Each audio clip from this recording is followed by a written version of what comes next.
আমার নবী যাই করতেন তাই হাদিস হয়ে যেত। তো এই কারণে সাহাবায়ে কেরাম চোখের কোনা দিয়ে তাকায় দেখতেছেন নামাজের ভিতরে নবীজি হাতের বাঁধনটা ছেড়া একটু সামনে আগায় গেলেন, কি যেন ধরতে গেলেন কিন্তু ধরতে পারলেন না, আবারও পিছনে চলে আসলেন, আল্লাহু আকবার, আবারও হাত বাঁধলেন, নামাজ শেষ করলেন, সালাম ফিরাইলেন। সাহাবায়ে কেরাম জিজ্ঞাসা করেন, ইয়া রাসূলুল্লাহ, ইয়া হাবিবাল্লাহ, আজকে নামাজের মধ্যে এক অপ্রত্যাশিত ঘটনা আপনার সাথে ঘটতে দেখলাম, যা আর কখনো দেখি নাই। কয় কি দেখলা? আমরা নামাজের ভিতরে দেখলাম আপনি নামাজের ভিতরে হাতের বাঁধনটা ছেড়া একটু সামনে আগায় গেলেন, কি যেন ধরতে গেলেন কিন্তু ধরতে পারলেন না, আবারও পিছনে চলে আসলেন, কাহিনী তো বুঝলাম না। এবার নবীজি বলেন, ও আচ্ছা তোমরা দেখে ফেলছো? হ্যাঁ আমরা দেখে ফেলেছি। তাহলে শোনো, আজকে এক আশ্চর্য কাণ্ড কারবার আল্লাহ আমার সাথে ঘটাইয়া দিছে।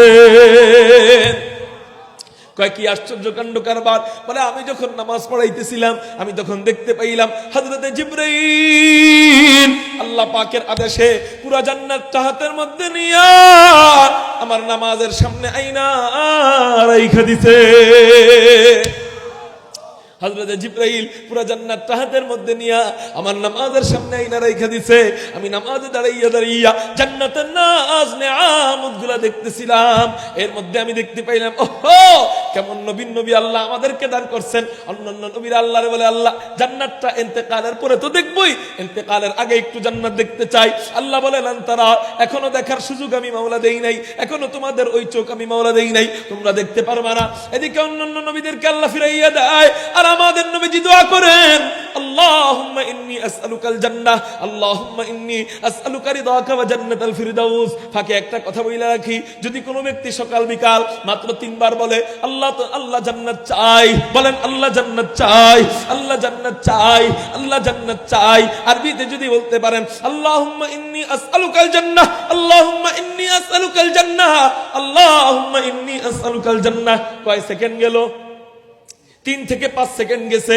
এই 5 সেকেন্ডটা একটু যদি কষ্ট করতে পারেন, হাদিসের মধ্যে পাওয়া যায় 3 বার যদি জান্নাত চায়, পুরা জান্নাতটা আল্লাহর কাছে দোয়া করে, ও মওলা করিম রে, তোমার ওই বান্দাটা আমাকে চায়, আও তোমার ওই বান্দাকে আমার জন্য কবুল করে নাও।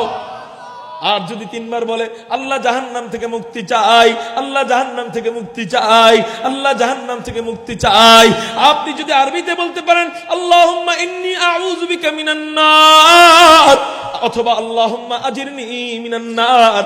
আপনি যদি আরবিতে বলতে পারেন ভালো, আর না হইলে বাংলায় যদি বলতে পারেন আল্লাহ জাহান্নাম থেকে, বলেন 3 বার, জাহান্নাম থেকে মুক্তি চাই, জাহান্নাম থেকে মুক্তি চাই, জাহান্নাম থেকে মুক্তি চাই।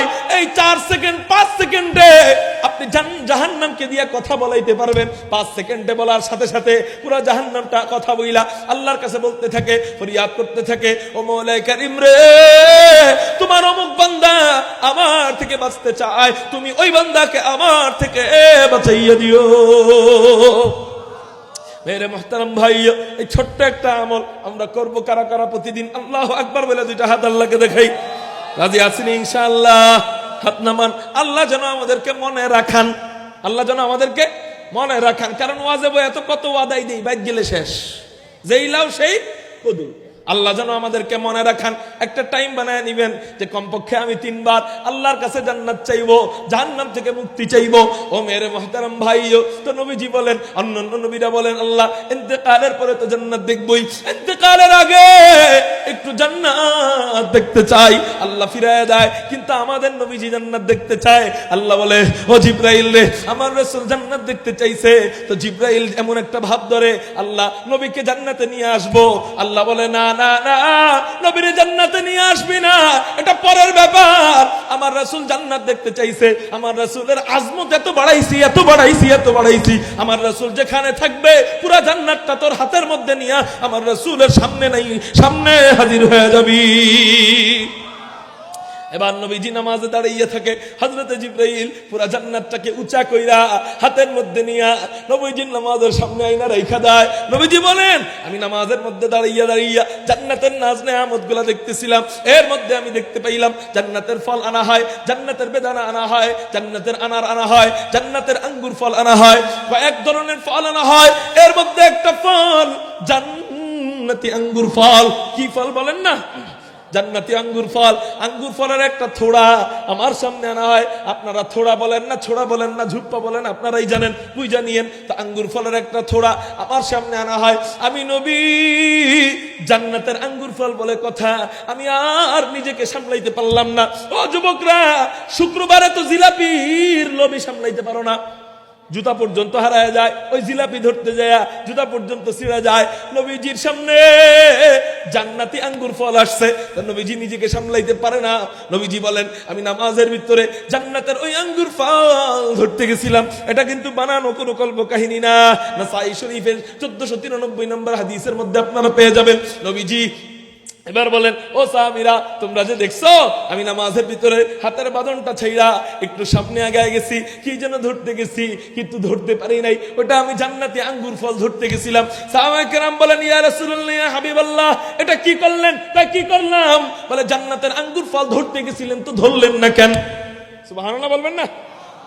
আঙ্গুর ফল ধরতে গেছিলেন তো ধরলেন না কেন? ধরলে একটু আমরাও দেখতে পারতাম, আমরাও একটু খাইতে পারতাম, আমরাও একটু মজা অনুভব করতে পারতাম। নবীজি বলেন, ও মিয়া, কি বলো না বলো, জান্নাতের একটা আঙ্গুরের থোড়া এত বড় এত বড় এত বড় যে ওইটা ধইরা আমি আনতে পারি নাই। সাহাবায়ে কেরাম বলেন, হযরত, আপনি কতই বা বড় জান্নাতের আঙ্গুরের থোড়া আপনি আনতে পারলেন না কেন?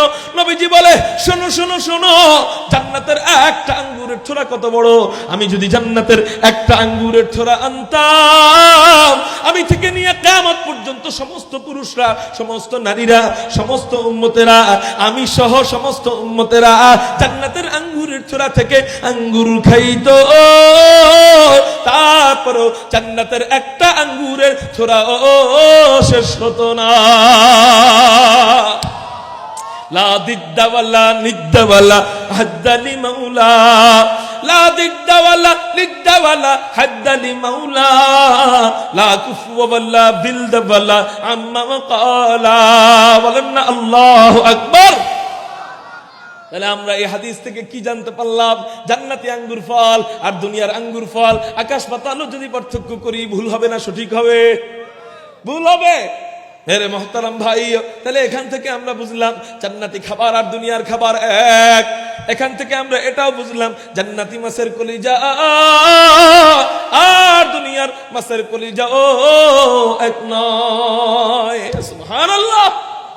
এখন আপনি বলতে পারেন, হুজুর এত বড় বড় কলিজা বুঝলাম, এখন তো আরেক কাহিনী, আরেক ইশকাল, আরেক প্রশ্ন।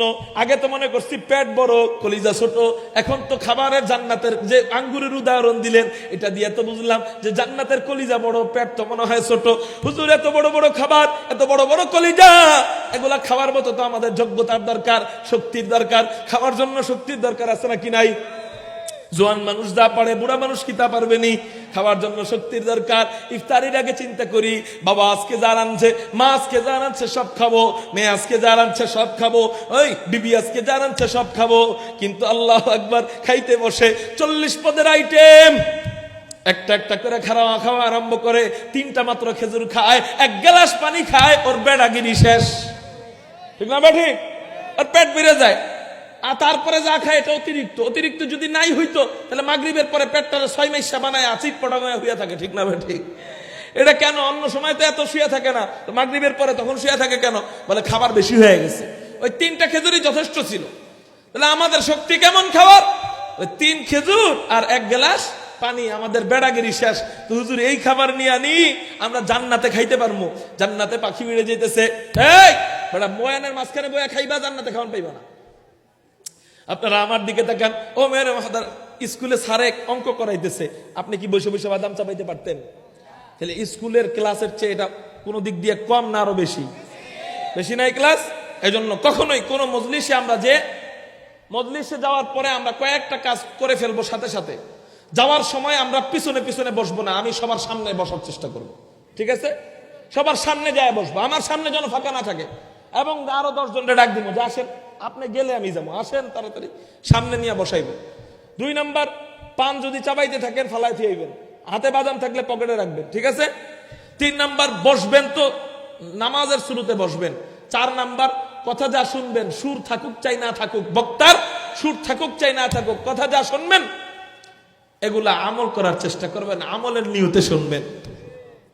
তো এবার শুনেন, আল্লাহ আমাদেরকে জান্নাতে এই যে পাখি একটা উড়ে যেতেছে, মনে মনে বলবেন ইস যদি খাইতে পারতাম।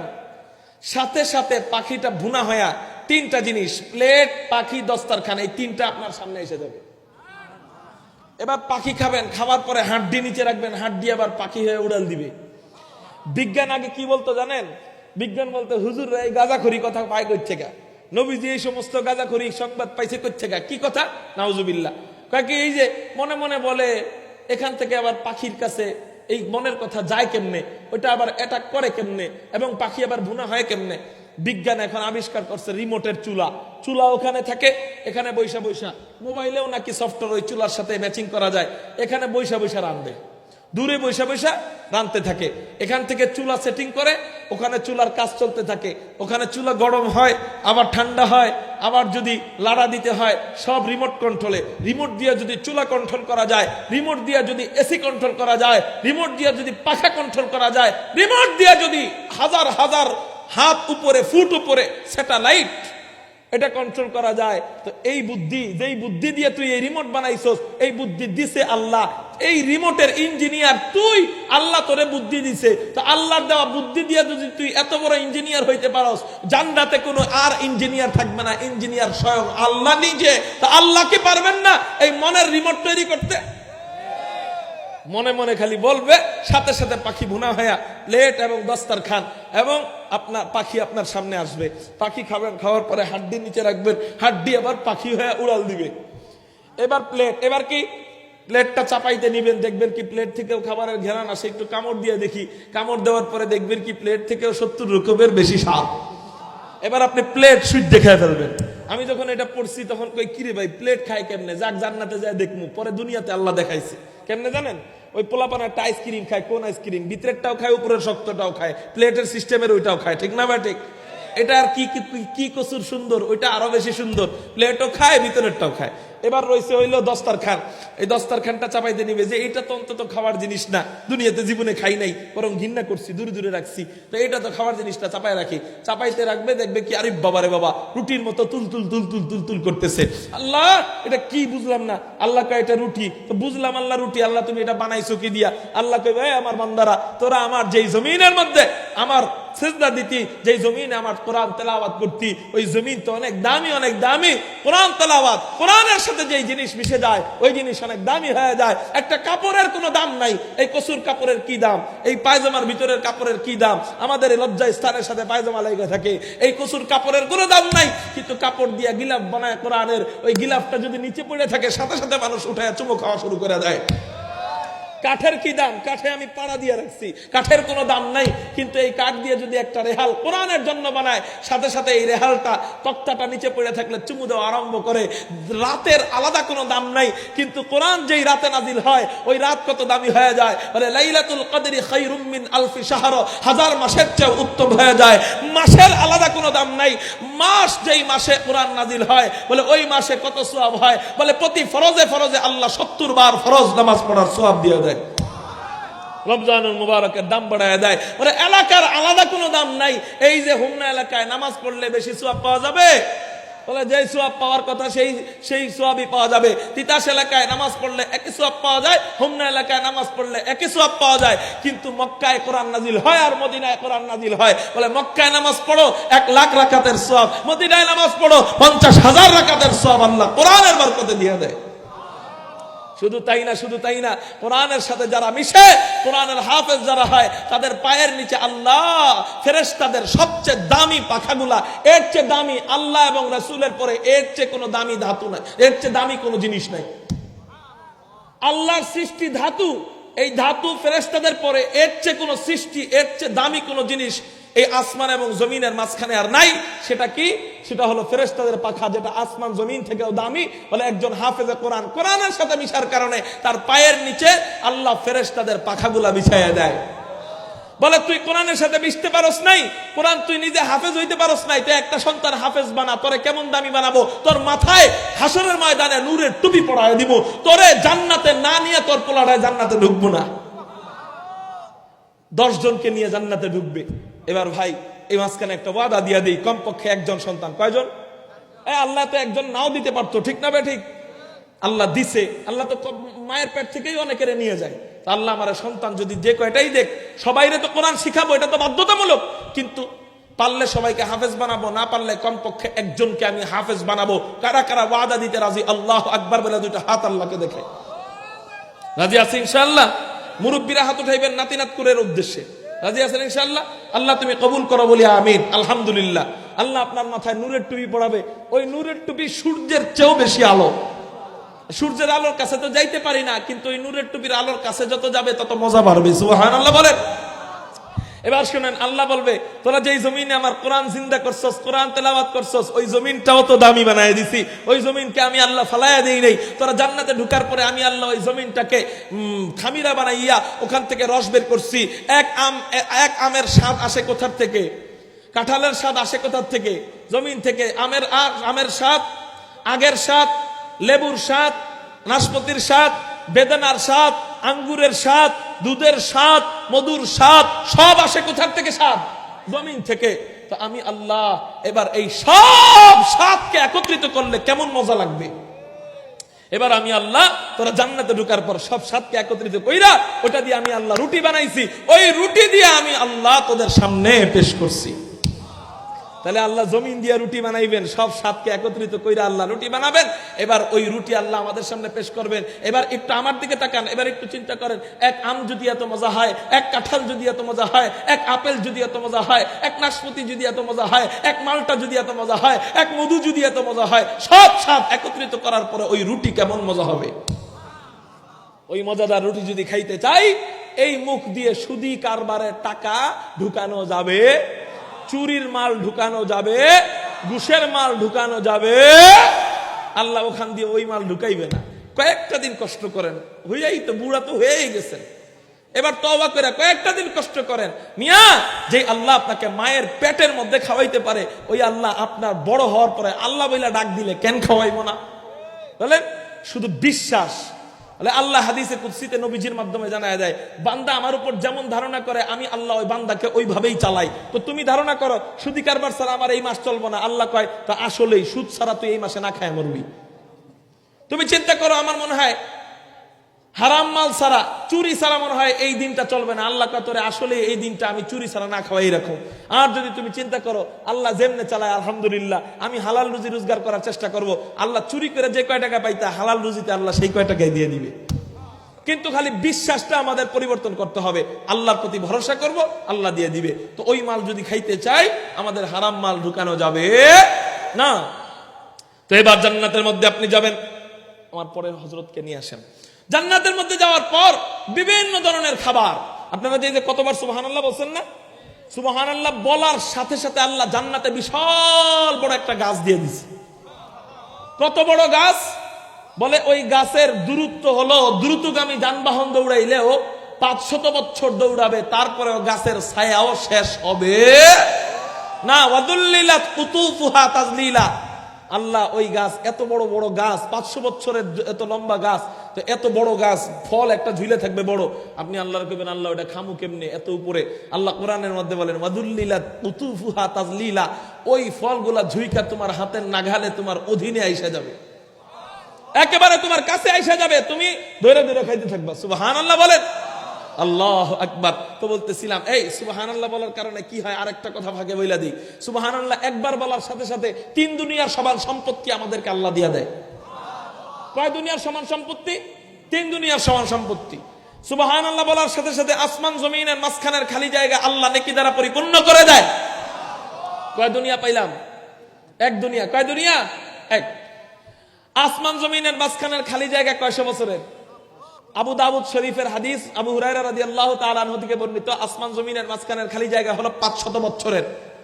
এবার দুনিয়ার খালি জায়গা হলো 500 বছরের, ওদিক দিয়ে আবার জান্নাতের গাছটাও আল্লাহ দিয়া দেয় সুবহানাল্লাহ বলার কারণে, ফলদায়ক গাছটাও 500 বছরের। তাহলে ওই গাছও 500 বছরের, এদিক দিয়ে দুনিয়াটাও কয়শত বছরের? 500 বছরের। তাইলে আল্লাহ দুনিয়া পরিমাণ নেকি দিল 1 দুনিয়া। দ্বিতীয় নাম্বার, দুনিয়ার সমান আল্লাহ জান্নাতে গাছের মালিকও বানায় দিল। কয় দুনিয়ার সমান পাইলাম? 2 দুনিয়া। এবার তৃতীয় নাম্বার দুনিয়া, গাছ দিলে গাছের নিচে কি থাকে? পানি থাকে না জমিন থাকে? জোরে বলেন। এবার গাছটা যদি হয় 500 বছরের, জমিন কি 1 মাইল হইব? তাহলে জমিনটাও কয়শো বছরের হবে? 500 বছরেরই হবে। আল্লাহ কি কইবে, এই বান্দা সাবধান, গাছ তোর হুদা, জমিন আমার, জমিনে যাওয়া নিষেধ। আল্লাহ এটা কইব? আল্লাহ কি বলবে, গাছে তোর, জমিনও আমি আল্লাহ তোরে দিয়ে দিলাম। তার মানে ওই জমিনটাও 500 বছরে আল্লাহ আমারে দিয়ে দিবে। 3 নাম্বার, দুনিয়ার সমান জান্নাতে মালিক আমাকে বানায় দিবে। একবার সুবহানাল্লাহ 1 সেকেন্ডে বলার কারণে 3 দুনিয়ার সমান সম্পত্তির মালিক আল্লাহ যদি আমারে বানায়, প্রতিদিন যদি আমি 100 বার সুবহানাল্লাহ বলি, আমার কি খুব লস হবে? 100 বারে 300 দুনিয়ার সমান জান্নাতের মালিক আল্লাহ আমারে বানায় দিবে। আমি চিন্তা করি তাহলে আমাদের মাঝে আর কারি ইব্রাহিম উজানির মাঝে কত পার্থক্য, আমাদের মাঝে আর সৈয়দ ফজলুল করিমের মাঝে কত পার্থক্য। আমি চিন্তা করি আমাদের মাঝে আর হাফিজি হুজুরের মাঝে কত পার্থক্য, আমাদের মাঝে আর বড় পীর আব্দুল কাদের খাজা মুঈনুদ্দিন চিশতির মাঝে কত পার্থক্য, যারা 24 ঘন্টাই তাদের নিঃশ্বাসে শ্বাস প্রশ্বাসে। হযরতে হাফিজি হুজুরের ব্যাপারে পাওয়া যায় উনি নাক ডাকতেন, নাক ডাকার থেকে আল্লাহ আল্লাহ শব্দের আওয়াজ বের হইত। হাফিজি হুজুর টয়লেটে যাওয়ার সময় এক খাদেম দেখেন কি টয়লেট থেকে বের হওয়ার পরে জিহ্বা কাটা গেছে। জিজ্ঞাসা করছে, হযরত জিহ্বা কাটা কেন, জিহ্বা দিয়ে রক্ত বের হচ্ছে কেন? বলে, ভাই মানুষ অভ্যাসের দাস, জিকির করতে করতে এমন অভ্যাস হয়ে গেছে আমার, টয়লেটের ভিতরে আল্লাহর নাম আইসা যায়, এই জন্য আমি সবসময় টয়লেটে যাই জিহ্বা কামড় দিয়ে। এইভাবে আমি জিহ্বা কামড় দিয়ে টয়লেটে যাই। আজকে জিহ্বা কামড়টা জোরে লেগে গেছে, এই জন্য রক্ত বের হয়ে গেছে। তাদের মাঝে আর আমাদের মাঝে কত পার্থক্য। একবার সুবহানাল্লাহ বেশি বলবে তো 3 দুনিয়ার সমান জান্নাতে বেশি মালিক হয়ে যাবে। তাহলে আমরা প্রতিদিন কারা কারা কমপক্ষে 100 বার সুবহানাল্লাহ ফজরের পরে এবং মাগরিবের পরে পড়বো? আল্লাহু আকবার বলে 2টা হাত উঠাই। রাজি আছি ইনশাআল্লাহ? হাত নামান। ফাঁকে আমার 2 মিনিট সময় আছে, 2 মিনিটে একটা হাদিস শোনায় দেই। নবীজি তিরমিজি শরীফ 4371 নম্বর হাদিসে বলে, সব ওয়াজ মুখস্থ থাকে না, এই লাস্টের ওয়াজটা মুখস্থ করে যান। নবীজি হাদিসের মধ্যে জানায় দেয়, মান সাব্বাহাল্লাহা মিআতান বিল গাদাতি ওয়া মিআতান বিল আশিয়্যি কানা কামান হাজ্জা মিআতা হাজ্জাতিন। কোন ব্যক্তি যদি ফজরের পরে 100 বার সুবহানাল্লাহ, রাতের বেলা মাগরিবের পরে 100 বার সুবহানাল্লাহ পড়ে, আল্লাহ তাকে 100 বার হজ করার সওয়াব দিয়ে দেয়। জীবনে মিয়া একবারও হজে যাইতে পারছেন? অনেকে একবারও হজে যাইতে পারে না। সেখানে আল্লাহ নবীজির মাধ্যমে জানায় দেয়, ও আমার বান্দারা রে, তোর মনে কষ্ট, হজে যাইতে পারস না তো তুই মুমিন, মনে তো কষ্ট থাকবেই। কাগজ দিয়ে না, আমি বয়ান শেষ করে ফেলতেছি। তুই মুমিন, মনে তো তোর কষ্ট থাকবেই, কিন্তু আমি আল্লাহ তোরে কষ্টের বিনিময়ে তোরে কি দান করতেছি, তুই একটু সুবহানাল্লাহ 100 বার কষ্ট করে পর, আমি আল্লাহ হজের সব 100টা দিয়ে দিব 1 মিনিটে। নবীজির হাদিস। এবার মান হামিদাল্লাহ মিআতান বিল গাদাতি ওয়া মিআতান বিল আশিয়্যি, কোন ব্যক্তি যদি আলহামদুলিল্লাহ মাগরিবের পরে এবং ফজরের পরে কয় 100 বার, 100 বার পরে, নবীজি হাদিসে বলেন 100 যুদ্ধের ঘোড়া আল্লাহর রাস্তায়, 100 যুদ্ধের ঘোড়ার দাম বর্তমান বাজার মূল্য, প্রধানমন্ত্রী কয়েকদিন আগে কিনছে এক একটা যুদ্ধের ঘোড়া সেনাবাহিনীদের জন্য কিনেছে 10 লক্ষ টাকা দিয়ে। তাহলে 100 যুদ্ধের ঘোড়ার দাম আসে হলো 10 কোটি টাকা। অর্থাৎ 100 যুদ্ধের ঘোড়া আলহামদুলিল্লাহ 100 বার পড়ার কারণে আল্লাহ দিয়ে দেয়, দান করার সওয়াব দিয়ে দেয়। তো 100 যুদ্ধের ঘোড়া দান করলেন তো 10 কোটি টাকা দান করার সওয়াব আল্লাহ দিয়ে দিলেন। এবার মান কাব্বারাল্লাহ মিআতান বিল গাদাতি ওয়া মিআতান বিল আশিয়্যি, 1 মিনিটে ফজরের পরে আল্লাহু আকবার পড়বেন 100 বার, মাগরিবের পরে 1 মিনিটে 100 বার আল্লাহু আকবার পড়বেন, আল্লাহ আপনারে এত নেকি দিবে, এত নেকি দিবে, এত নেকি দিবে, দুনিয়ার কোন মানব আপনাকে ডেঙ্গায়া নফল কাজ কইরা এত বেশি নেকি পাবে না। এত নেকি দিবেন, আপনাকে ডেঙ্গায়া যাইতে পারবে না। 4 নাম্বার, মান হাল্লাল্লাহ মিআতান বিল গাদাতি ওয়া মিআতান বিল আশিয়্যি, কোন ব্যক্তি লা ইলাহা ইল্লাল্লাহ ফজরের পরে 100 বার পড়ে, মাগরিবের পরে 100 বার পড়ে, আল্লাহ পাক রব্বুল আলামিন কত নেকি দেয়। এই কথা বলেই আমার বয়ান শেষ করে ফেলবো। আল্লাহ কত নেকি দেয় লা ইলাহা ইল্লাল্লাহ 100 বার পড়লে? বলে ইসমাঈলি বংশের 100 গোলাম। ইসমাঈলি বংশ কার বংশ? ইসমাঈলি বংশ কার বংশ? আমাদের নবীর বংশ। আমাদের নবীর নাম মুহাম্মদ, তার পিতার নাম আব্দুল্লাহ, তার পিতার নাম আব্দুল মুত্তালিব, তার পিতার নাম হাশেম, তার পিতার নাম আব্দ মানাফ, তার পিতার নাম কুসাই, তার পিতার নাম কিলাব, তার পিতার নাম বুররাহ, তার পিতার নাম কাব, তার পিতার নাম লুই, তার পিতার নাম মালিক, তার পিতার নাম ফেহের, তার পিতার নাম নদর, তার পিতার নাম কিনানা, তার পিতার নাম হুজাইমা, তার পিতার নাম মুদরিকা, তার পিতার নাম ইলিয়াস, তার পিতার নাম মুদর, তার পিতার নাম নিজার, তার পিতার নাম মাআদ, তার পিতার নাম আদনান, তার পিতার নাম উদাদা, তার পিতার নাম মুকাওয়িম, তার পিতার নাম ইয়ারুব, তার পিতার নাম ইয়াসজুব, তার পিতার নাম নাবিদ, তার পিতার নাম হযরত ইসমাঈল আলাইহিস সালাতু ওয়াস সালাম। হযরত ইসমাঈল মানে আমাদের নবীর বংশ। এবার আমাদের নবীর বংশের কোন গোলামরা যদি কোন জায়গায় আটকায় রাখে, আপনি বললেন এই তুমি নবীর বংশের ছেলে, হ্যাঁ আচ্ছা গোলাম তোমার দাম কত? 20 লক্ষ টাকা, যাও তোমারে আমি ক্রয় করে তোমারে আজাদ করে দিলাম। একজন গোলামের, নবীর বংশের এক গোলামের দোয়ার কারণেই তো জান্নাত ওয়াজিব হয়ে যেতে পারে, ঠিক না ভাই? ঠিক। সেখানে 100 বার মাত্র লা ইলাহা ইল্লাল্লাহ ফজরের পরে এবং মাগরিবের পরে পড়লে আল্লাহ 100 নবীর বংশের গোলাম আজাদ করে দেওয়ার সওয়াব দিয়ে দিবে। এবার আমরা যদি 400 বার, কয় মিনিট লাগবে? বড় জোর 10 মিনিট লাগবে। ফজরের পরে এবং মাগরিবের পরে যে কোনো টাইম, মাগরিবের পর থেকে নিয়ে যে কোনো টাইম, ফজরের পর থেকে নিয়ে যে কোনো টাইমে আমি কমপক্ষে 100 বার করে 400 বার হয়। আমরা কারা কারা সুবহানাল্লাহ, আলহামদুলিল্লাহ, আল্লাহু আকবার, লা ইলাহা ইল্লাল্লাহ আগামী কালকে থেকে পড়ে আমি জান্নাতকে বড় করব, আল্লাহু আকবার বলে ওয়াদা দেওয়ার নিয়তে হাত উঠাই। ওয়াদা না, শুধু নিয়ত। হাত নামান। আলোচনা বাকি ছিল কোনটা? জান্নাতে যাওয়ার পর আল্লাহ আমাদেরকে কেমন শক্তি দিবে আলোচনা করার সময় নাই, এটাও বলার সময় নাই। তাও যেহেতু প্রশ্ন ছিল উত্তরটা দিয়া যায়। প্রশ্ন করা হয় জান্নাতে আল্লাহ আমাদেরকে এত খাওয়ানোর শক্তি কেমনে দিব, এত খাওয়ানোর শক্তি কেমনে দিব? শোনেন, নবীজি সহিহ আল জামে হাদিসের কিতাবের মধ্যে জানায় দেয়, আল্লাহ এক একজন জান্নাতীর শরীরের মধ্যে 100 শক্তিশালী পুরুষের শক্তি দিয়ে দিবে। 100 পুরুষের শক্তি নিয়ে জান্নাতীরা পান করবে, খাবার খাবে, বিবিদের সাথে মিলন করবে। সুবহানাল্লাহ বলেন। এবার আগামী বছর বিবি জান্নাতে কয়টা দিবে? বিবিদের সাথে মিলনের বছর কত বছর হবে? বিবিদের চেহারা কেমন, বিবিদের চোখ কেমন, বিবিদের দাঁত কেমন, বিবিদের লালা কেমন, বিবিদের হাঁটার ভঙ্গিমা কেমন, বিবিদের সাথে ভালোবাসা কেমন, বিবিরা কোন কোন জায়গায় নিয়ে আনন্দ ফুর্তি করবে, বিবিরা আপনারা কেমন গান শোনাইবে, এই আলোচনা আল্লাহ যদি তৌফিক দেয় আগামী বছর আল্লাহ আমাদেরকে নেক আমল, ঈমান এনে নেক আমল করার মাধ্যমে জান্নাতে যাওয়ার তৌফিক দান করুক। আসসালামু আলাইকুম ওয়া রাহমাতুল্লাহি ওয়া বারাকাতুহু।